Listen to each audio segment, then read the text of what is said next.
Alright, today we're having a look at The Unfinished Kingdom by Remeddead.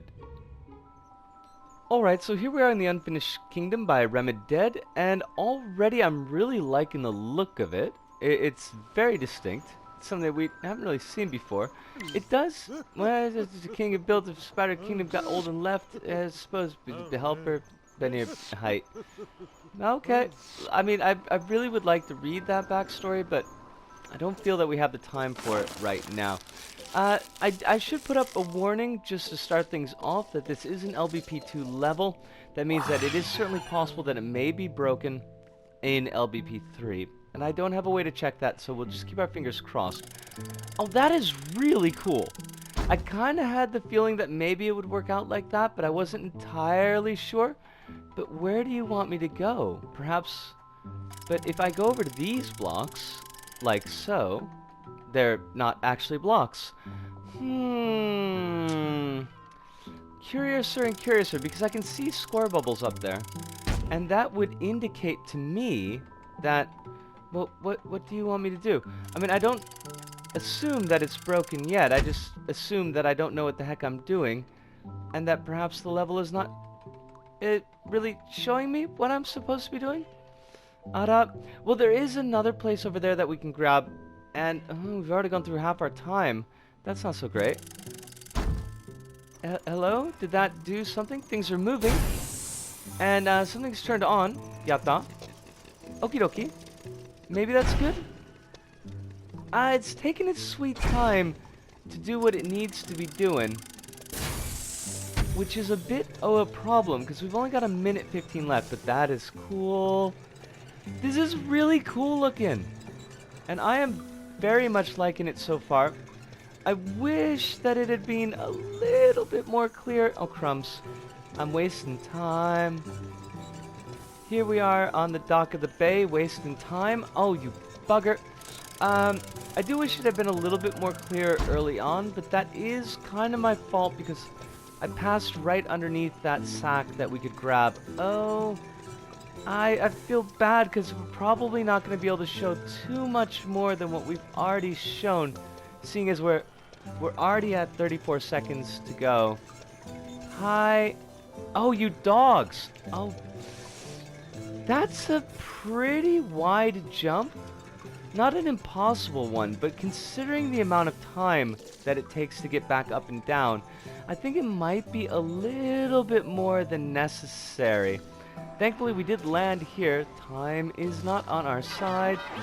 Oh, that's cool. But what do we do from here? Oh, we go back to the hub is what we do from here. We'll see you there. See yas! And we're back. And The Unfinished Kingdom by Remeddead.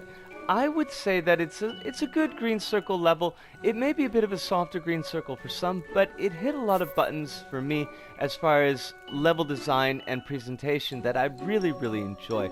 Now to start off with, and something that I always like to say when we're looking at LBP1 and LBP2 levels in LBP3, is that there don't seem to be any breaks related to that. There's nothing that's not loading in. Logic seems to be triggering when it ought to be triggering. So if you can only play on LBP3, there should not be any issues regarding that. You should be able to get the experience as it was intended. Now, as I said, it does hit a lot of buttons for me as far as environmental presentation and storytelling through the environment. I did pause to actually look at the story this time when I was playing for Pips, and we get the story of an old king who's making his castle and making his kingdom, but gets really tired and kind of drifts away from it and is left all these uncompleted bits that are still trying to finish themselves here for you to experience. And we do see that an awful lot presented where we've got bits of gear that are still turning, and you've got mechanisms that are engaging, you've got vines that are still growing, and I thought all of that was really, really cool. One thing that I liked, although there was a bit of undercutting in it, was a couple of times in the level you'll run into these sections where there's a pencil that's moving across and it's drawing a platform under it that you can run across, and then it'll return on the eraser end, kind of erasing the platform. Now when I said that it is undercut a little bit, the platform that you're running on disappears as the pencil passes, which kind of obviates the need for it to be erased when it comes back, even though that would have cut into the gameplay and the challenge of the level a little bit, it might have been better from a diegetic presentation to leave that platform still existent until the pencil returns on the eraser end to actually erase it then. But that's a minor quibble. I still thought that effect was really quite cool. Another thing that I really enjoyed, as I said, was the sound design of the level, especially the music of the level. I thought was really solid and really suited for the type of environment that you were working in. It's a cool track, and it's never kind of overly in your face, and it's never over loud, so that was very appreciated. Another thing that I enjoyed was that parts of the level are kind of timed in with the music.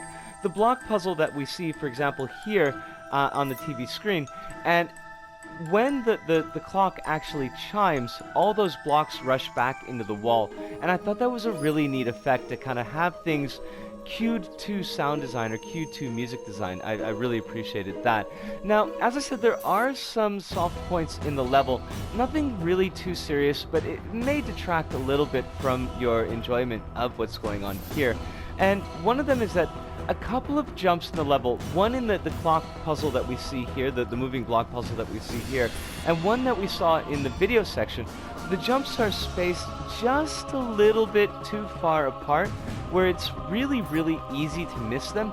And because these are timed puzzles and you're waiting on movable bits, that it takes a little while for you to actually engage with that section again, and it kind of slows down the level a little more than it needs to be.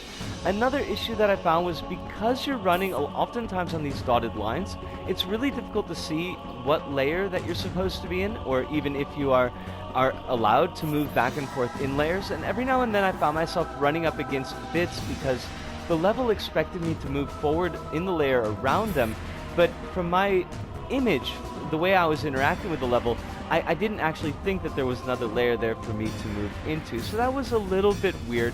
It is a minor point though. Nothing that's really going to slow you down over much.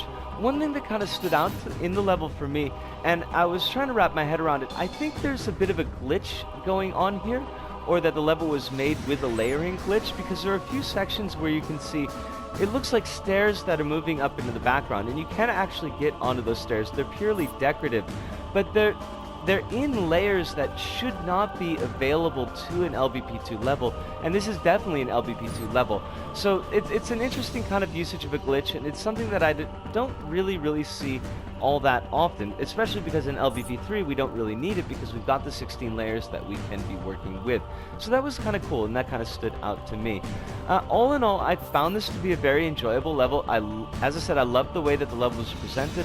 I loved the music and the sound design in the level, and just a little bit of gameplay annoyance, but really nothing that should be a big issue.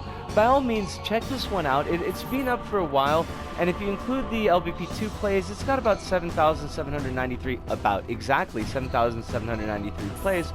So you may have already seen this, but if you haven't seen it before, give it a look now. Remedad, you've done an excellent job. I know you've got an awful lot of levels on your moon, and I do think that I'll be taking a look at some of those on stream in the future. But I think that does it for us here at This Go About. And this is take 15, actually. I'm not doing any more takes of this episode. But, yeah, this is it for us here. So, from me, Risco here in Osaka, to all of you out there, wherever you may happen to be, thank you, arigato, sayonara, see you, and ciao.